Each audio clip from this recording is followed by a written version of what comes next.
the thing I wanted to find out about is that since they took RT off the telly, which was good because maybe it was biased, but it gave another perspective. I haven't really been able to take in what's happening in the Ukraine, and you spoke to Richard Sakwa a while ago before it started, actually, and he predicted what was going to happen. So I'm very interested to hear what Richard's got to say. Nice to see you, Richard. I'm going to leave you with Tina now. Thank you. Hi, Richard. Thanks. Nice to see you again. It is good to have somebody actually following all of what's going on. And we missed you a couple of weeks, and in those weeks it actually looked like there might be peace soon. And you had Zelensky saying, "Okay, we're not joining NATO. We're not going to join the EU." And it looked like there would be, a peace before long. And suddenly it's totally changed again. We have a few quite worrying developments, I think, recently, which Putin is saying, "Oh, we're just concentrating on liberating the East now," but Joe Biden is coming out, well, as strongly as he can, saying today it's all in all the papers. Putin has to go. We need regime change in Russia. And there was also a tiny small newspaper report I saw where he was talking about nuclear weapons are not off the table, and not just as retaliation, but also now, for the first time in a long time, a possibility of first strike nuclear weapons by the US. How do you assess how dangerous is the situation at the moment?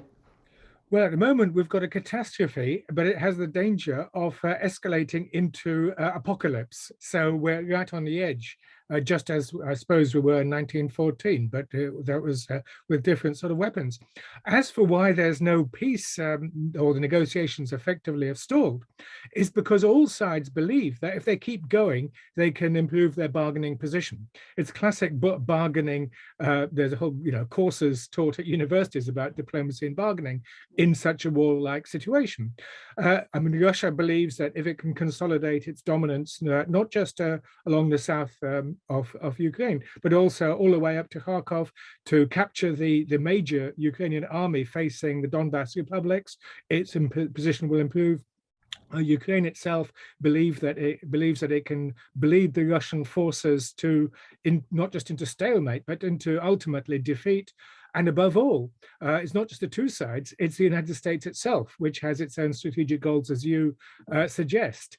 And right from the beginning, it looks as if sort of regime change was the point. But for that to work, you have to have the sanctions piled on. And of course, the world has never seen such sanctions before against a major state. I mean, it really literally has never seen such a thing. Russia is now turning into another North Korea, if not even worse, because it's got far more nuclear weapons and, of course, a far bigger economy, which, of course, will have huge blowback effects on the West itself and force not just a depression, but a full-scale recession. So, as I say, all three sides believe they keep going. So we're in for what looks like, indeed, a First World War situation, not over by Christmas, but just sort of settling down into a long, long slog, which, of course, is not just catastrophic for the Ukrainian people, absolutely disastrous, but also for the Russian people, which is, the economic situation will survive 2 or 3 months on accumulated capital and goods, but then after that, it'll really be bad indeed as we enter into the summer and into the winter. So you're hearing that the sanctions are really biting normal people and they're not as targeted as they're being made out. Well, this is something also fascinating. Always before, when the West has imposed sanctions on a state, they've always explicitly stated, we're not trying to hurt normal people. In this case, it's almost the opposite. We're trying to hammer the people because, and this is, of course, accompanied by the demonization of the Russian people and culture, and we've seen concerts and other things cancelled, possibly sometimes for good reasons, but mostly not. And so we're talking about a full-scale economic offensive, but also an ideological offensive, which is attacking Russian people and culture and the nation as its very existence. And the goal isn't even possibly regime change so much now as for Russia to accept its defeat in its revolt against what we would call liberal hegemony. I mean, often sanctions are used to sort of, ferment protest from below. That's one positive way of putting it for regime change. But you don't even think that is happening at the moment, is it? Well, it is happening. There's quite a lot of protest. Thousands, if not tens of thousands, of Russians have gone abroad to Poland, to Georgia, to Armenia, Turkey, and other countries. So, oh yes, there's huge divisions within the society because in all sorts of ways, the the Putin developmental model hasn't been working for many years. In fact, for the last, since 2014 at least, if not before, it's been building up economic reserves precisely for this conflict. But little did it anticipate the ferocity of the sanctions against Russia's Fortress Russia strategy. So as I say, we're in for the long haul here. Yes, there will be elite division, there will be popular unrest. So, and possibly even Russia will slide into some sort of civil war and civil disobedience. And this is a nuclear country. So as I say, this is just the beginning of what could possibly be something far, far worse, from a catastrophe to apocalypse. Can you see any evidence that the sanctions even sort of help Putin to stay in power, and that they actually reverse the effect? Look at what the West is doing to us, and people rally behind him. Is something like that happening a little? Absolutely. No, that's a really good point. I've heard all sorts of messages that people have hardened. Look what they're doing to us, as you say. And therefore, we don't like Putin. We don't like this war. We hate this war even. But look, we never anticipated this sort of intense attack on us as a people. So yes, it has. An opinion poll suggests this, 60 to 70% supporting now this war. And indeed, Putin's personal support level has gone up. So, as I say, there's no sign of any weakening on any side whatsoever. Yeah. I was going to show a short clip now, if I can manage to do it. Just a second, which is of Joe Biden giving a speech on the New World Order. People might have seen this. Just a second. Does it work? Yeah. Okay. Here it is. We are at an inflection point, I believe, in the world economy. Not just the world economy, in the world. It occurs every 3 or 4 generations. As one of the top military people said to me in a secure meeting the other day, 60 million people died between 1900 and 1946.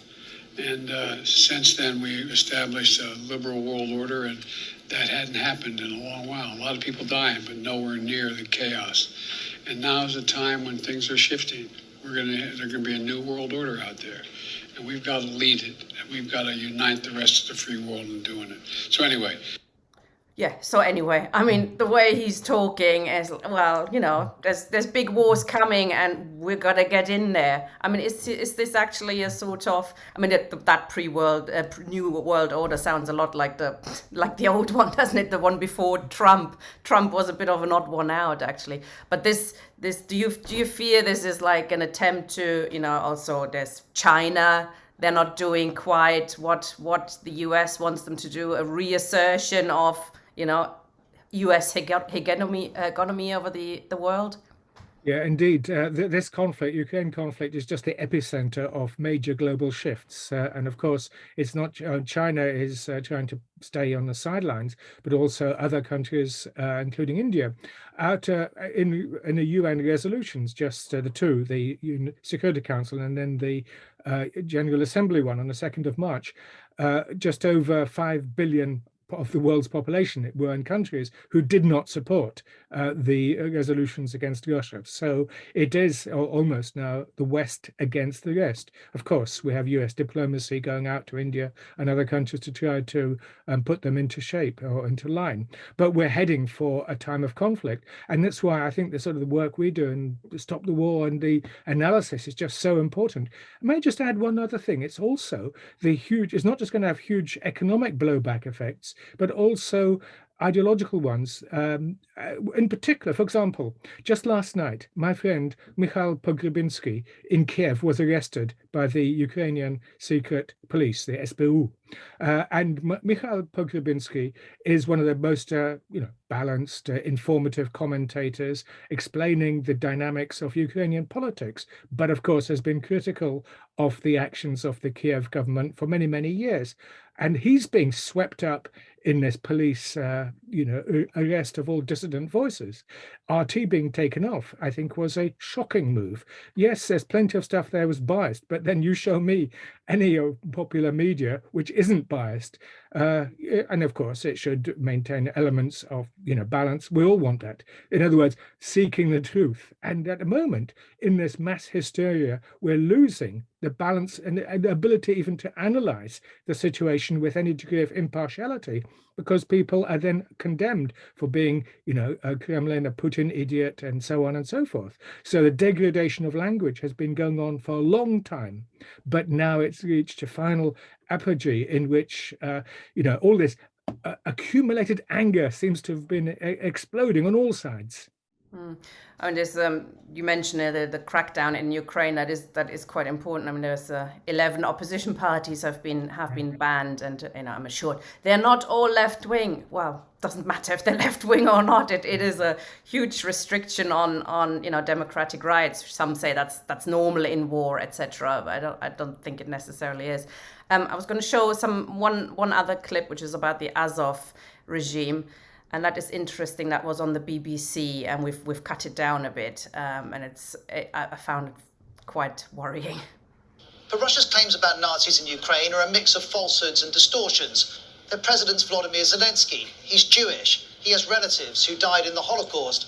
This is the Azov emblem, known as Wolf's Angel, and a version of it was used by some SS units in Nazi Germany. The Wolf's Angel has far-right connotations, but it's not considered a fascist symbol by the population in Ukraine. A spokesperson told USA Today that only 10 to 20% of the group's members are Nazis. Azov is part of the National Guard with around 1,000 volunteer fighters. It's a tiny fraction of the Ukrainian military. Azov opened its recruitment to the whole of Ukrainian society, and eventually this radical corps was drowned out by the massive newcomers who joined the regiment because it was an elite unit. The Azov regiment is high profile and mainstream. This is the view of the Ukrainian government. The only Nazi elements we have on the territory of Ukraine now are the Russian fascist army.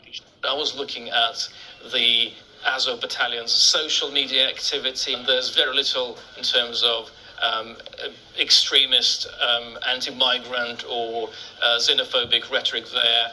And so it is this Azov regiment that is part of Ukraine's resistance. Azov had become part of Ukraine's National Guard. It was under government command. In the last few days, President Zelensky announced that Azov's commander in Mariupol will receive the highest national military award. So no big problem, are they, the Nazis? I mean, there are Nazis everywhere in every country. I think the difference here, and that is quite worrying, is these are part proper of the army. He's getting awards, etc.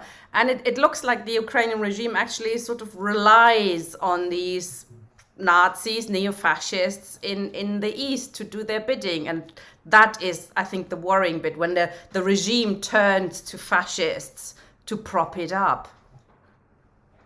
In fact, indeed, the Azov and Adar battalions are elite battalions, and so people did join them because of their military prowess, and that's one reason why the battle for Mariupol has been so tough.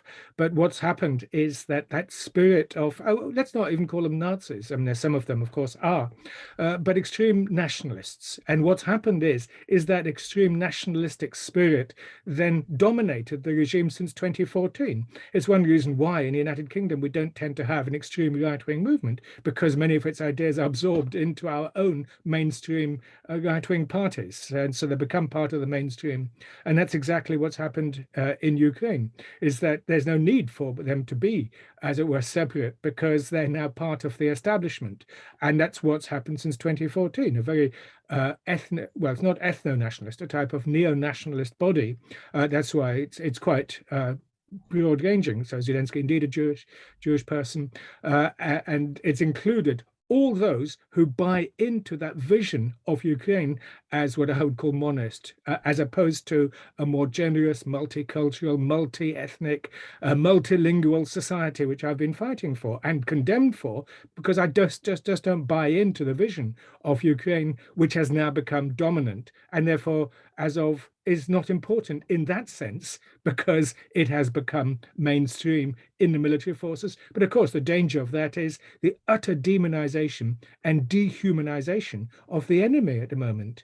And it really is. I mean, Russian soldiers are called scum and everything else. And the savagery of some of the fighting on both sides, the savagery of the fighting really is appalling. The hostages are shot, etc. I mean, it's just and savagely beaten.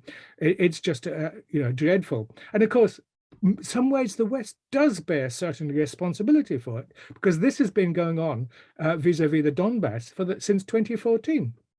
Of the 14,000 dead, 10,000 came from within the Donbass, from shelling from Ukrainian side, and there's been almost no condemnation of this from the West for so long. And so, in a sense, that they were mentally prepared for this war and the demonization of Russia. This doesn't justify the invasion for a second, but it does try to help us understand the dynamics, which is simply not just military now; it's existential. It's a type of exactly that atmosphere in the early months of the First World War, where the Germans, of course, did commit atrocities and were condemned in that language of dehumanization. And therefore, we're going to take generations to recover, as we did from the First World War, from the mental scars of this battle, and indeed the scars it has imposed on our own society.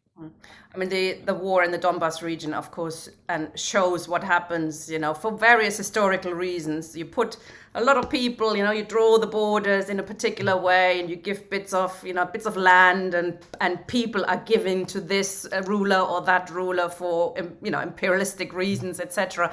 But there is a huge issue in terms of that there are regions within the Ukraine who do not want to be part of the Ukraine. And that's what that war has been about since 2014, isn't it? Where do you see a solution there? Is there a solution? Well, it was even worse than that, because opinion polls in 2013, early 2014 showed that the people of the Donbass did want to stay within Ukraine. That was the point. But they wanted a Ukraine that was more generous, more open-minded, more willing to understand and use, bilingual, and other languages, of course, are quite important. Where it goes now is, I think, the battle continues, because, as I say, each side believes it can improve its bargaining position. And so therefore, we're in for many, many months of this. Meanwhile, Western economies tank and living standards will fall. There's no sign shows any willingness to step back at the moment. And that's the worst thing. So we're in the very early days of what could be an extremely long conflict. And the rest of the world will look on with wonderment how Europe once again has entered into what we could call its endless civil wars. We had, those 60 million who died between 1900 and 1945. And so I'm afraid we've entered another of those things. It's a European sickness. And so I think that we can look at the global south looking at this and saying, these Europeans, they just simply can't get over this endless conflict. And ultimately, what is the substance of it? It's just difficult. NATO enlargement was part of it. There's national identity issues you've just mentioned are important. But ultimately, what was it all about? Yes, you could blame put all the fault at Putin's door. And clearly, he bears a huge responsibility. But we also needed to have had better statecraft, better diplomacy to have averted this. And we once again failed, as we did in 1914.